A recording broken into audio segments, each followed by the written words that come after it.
I'm just wondering if anybody's seen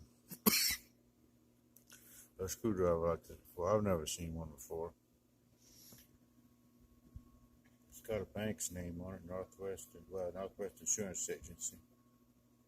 And it's marked alloy on the blade, nothing else.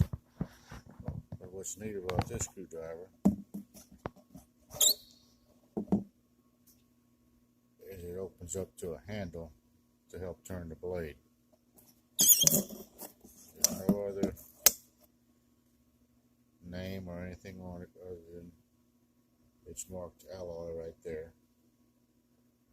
And that is it. But it is a really neat old screwdriver. Picked it up at a yard sale. If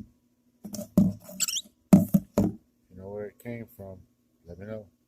Thanks.